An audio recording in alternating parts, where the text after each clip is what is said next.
এটা একটু খেয়াল পাইতেছি। আর কি করবো দাদু তোমাকে? এখানে থাকেন কোথায়? এই এদিকে মাসে বাসায় থাকি দাদু, ঘর ঘরায় পড়ে গেছে 3 মাস।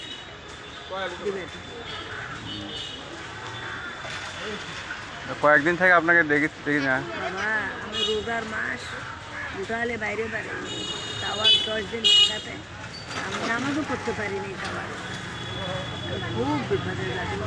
তাই এই ওষুধ নিতে পারি না। এমন বিপদে পড়ল না দাও। ছেলেমেয়েরা তো খাবার দেয় না, খাওয়ান দেয় না? ছেলেমেয়েরা খাবার দেয় না? বাবা ছেলেটা আমার ছেলে ছিল, তো আমি ছিল, ওই তো তাই ছেলে কয়েক কি হয়ে যাবে।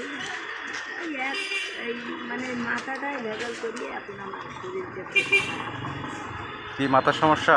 মাথার তো সমস্যা এখনো বুঝতে পারেন না।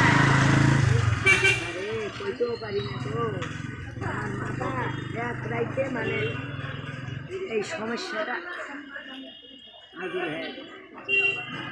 ও চিকিৎসা করেন নেই? বাবা এটা কি চিকিৎসা করবে? এটা তো জগতায় ধরে ফেলে।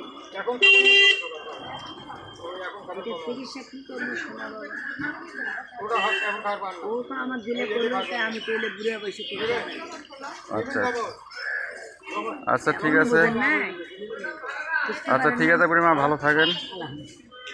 আমি অফিসে অসহায় মানুষের পাশে যাচ্ছি। আপনারা সবাই লাইক কমেন্ট শেয়ার করবেন। আসসালামু আলাইকুম।